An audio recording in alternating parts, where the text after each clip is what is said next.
So yeah, you guys. So when I'm practicing, um, I listen to people like Najee all the time, and this is not in any way to bash or to insult or to show any negative feelings towards Najee. I'm just saying my opinion. I have my own opinion. He has his of what a good musician is. I'm not trying to start any type of YouTube battle or anything like that, but I must say it's interesting to see how people think about music and see how things are done in certain ways. Let's see, because I would think that if Kenny G or Kirk Williams put circular breathing in a video, that they possibly practiced it maybe, or practiced it as a warm up. I just generally think that it's a good warming up tactic. Not always, now not consistently, but if you ever thinking about it, it's something that you probably want to work on. And then after you warm up, if you don't warm up with circular breathing while you warm up, work on it at the end. But I think it's a room in music for circular breathing in certain situations. I've seen a lot of people do it in classical music. I've seen a lot of people doing it in performance, but not necessarily just in performance. I know a lot of people think that circular breathing is just a performing tactic and it's not to be used in any other way, and people, it's just a part of the trick. A lot of people think that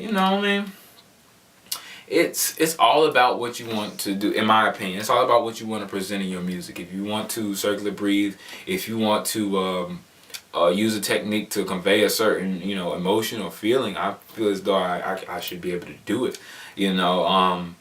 I know people tend to be traditional musicians, and they maybe used to one way, and I get used to one way, and we all just think certain ways, and we have different opinions about how we do things based on our experience, and our experiences, not necessarily how many years we've been playing.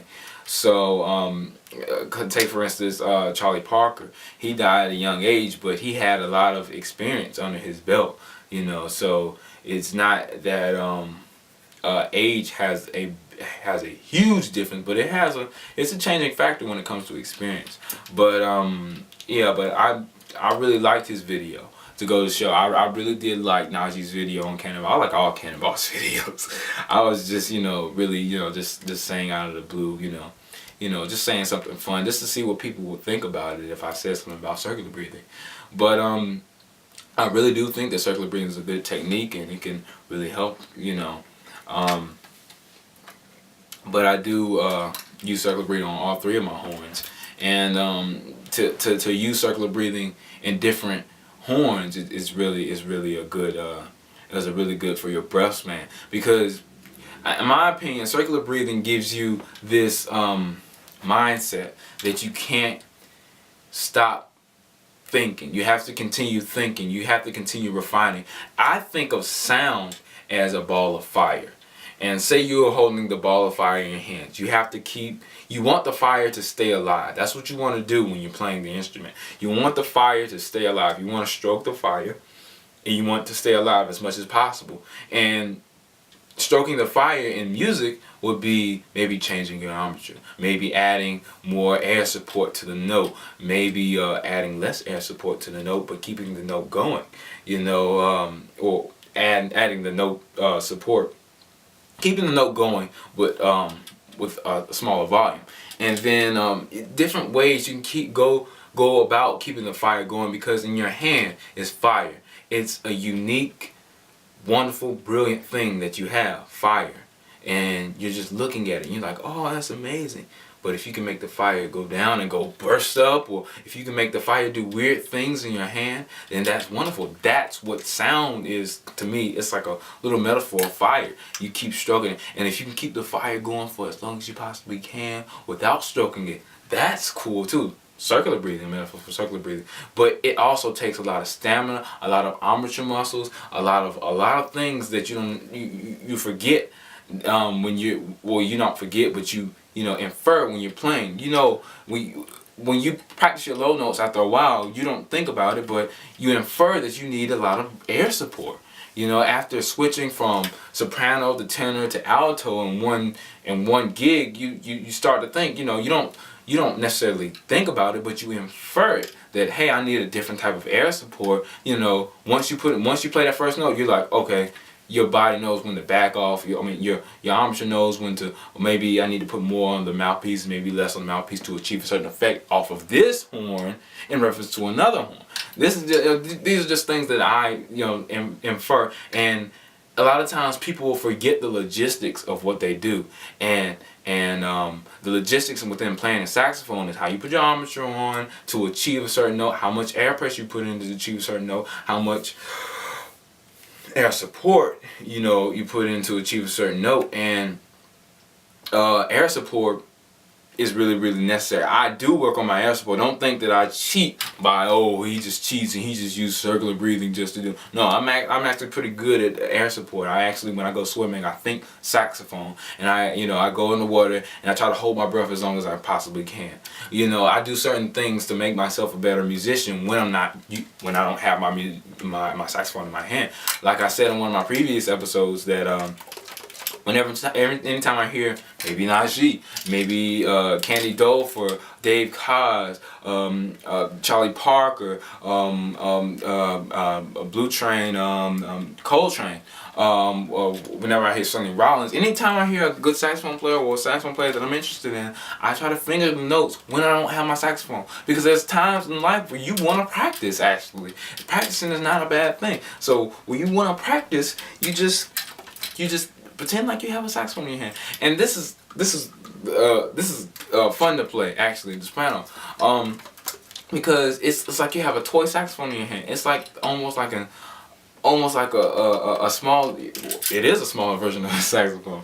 But what I'm saying basically is, when you practice, you want to make things harder for yourself, and I think circular breathing was one of those things that I do.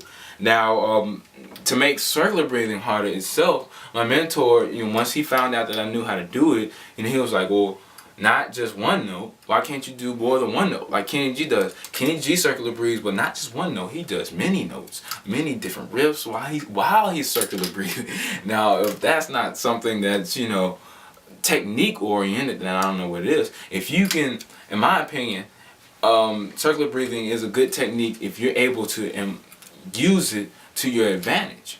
If you're able to use it and produce the same sound that you would if you were actually using air support that wasn't, continuous, or you see what I'm saying? Like it's hard, and if anything's hard, it's gonna help you in some kind of way. That's what I believe. But yeah.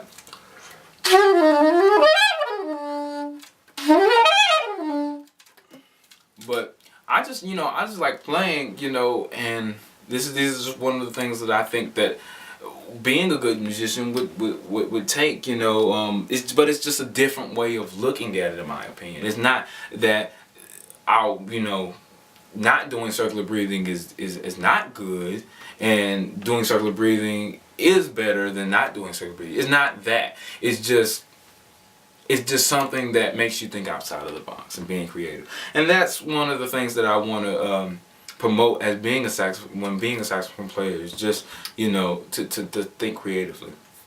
And lastly, let me take a breath. This is one of the ways that I visually, audio, give you a visual. So this is one of the ways that I use it. Now, when I'm warming up, people say long tones. Now, long tones, what you want to focus on is your oxygen input, output, the way you use your diaphragm, and all the basics, right? So if you're circular breathing, that kind of gets put to the side. I understand that, but it's still used. That the actual breath control, it's still used. It's still in there. People just don't think about it as much, and it's not as highlighted as if you were to stop and breathe and stop and breathe. It's not as much of an exercise, but it does employ you to think, or stress you to think in a way.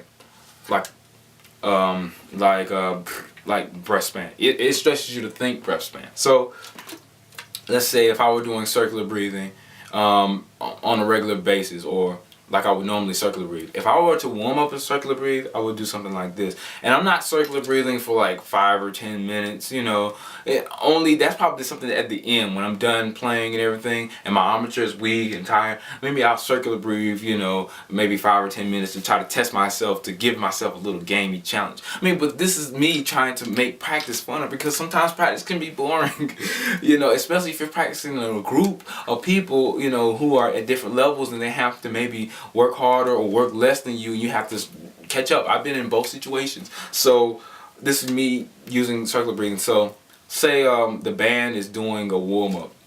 Let's see. And it will be something basic like a scale. And they're doing a round. Well, let's see. If they do a rounds are focused on one section, being able to play with another section, balanced, in tune, long tones, good sound, etc. So I will circular breathe to keep that. Every time people play a scale at a certain way, there's always a stagger breathe. I want to eliminate that stagger breathe, because when you're playing in a band of people, it's good to have everybody sounding like one instrument. If everybody sounding like one instrument, if I circular breathe in a round, it keeps that gap of stagger breathing closed, and it keeps the sound going. So what I'm trying to achieve here is that same steady sound. So imagine I'm playing around with brass and another band, and I'm just basically playing a scale. So.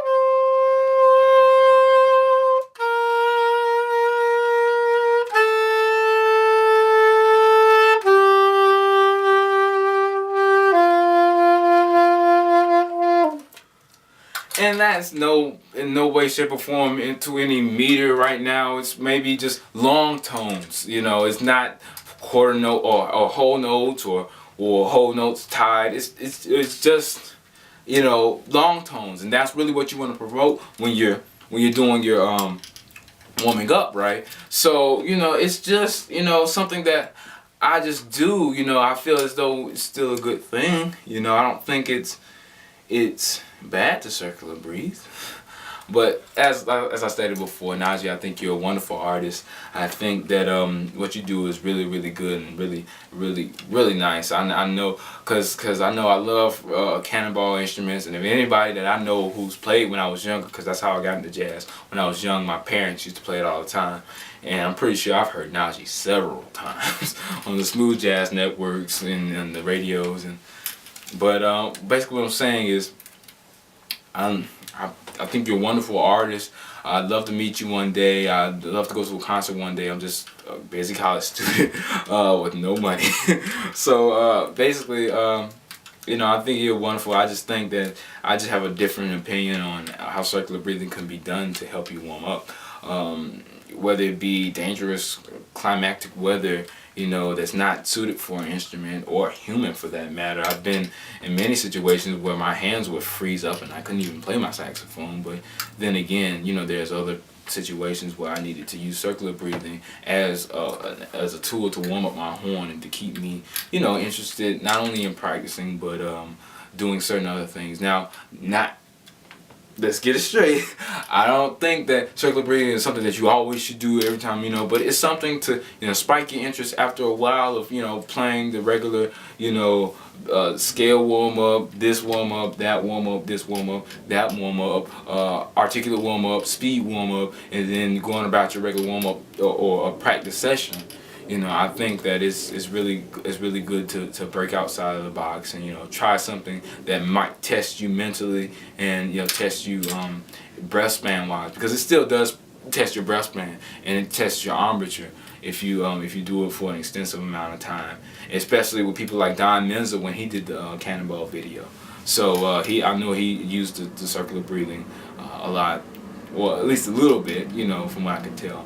So this is Devin, and this is in no way, shape, or form trying to bash anybody, trying to make them feel bad, or spread any kind of negative feelings. No matter what people put in the comment box, I respect you as an artist. I love Cannonball, and this is just my review or response to what you said. Now, I'm not trying to be ignorant, and I'm not trying to, you know, be unhumble or non-humble. I'm actually pretty humble, and I take in a lot of things in account when I said circular breathing. It's not just, oh, well, he's just a fanboy and he hasn't played the saxophone for a while, or he hasn't been, or he has no experience. No, this was, you know, based off of experience. This is what I came up with, you know, experience in the marching band, pep band, pit orchestra, so forth, you know, performing with renowned artists, performing with people who haven't, you know, played the instrument that long, and people who've been in between. So, you know, I'm just here to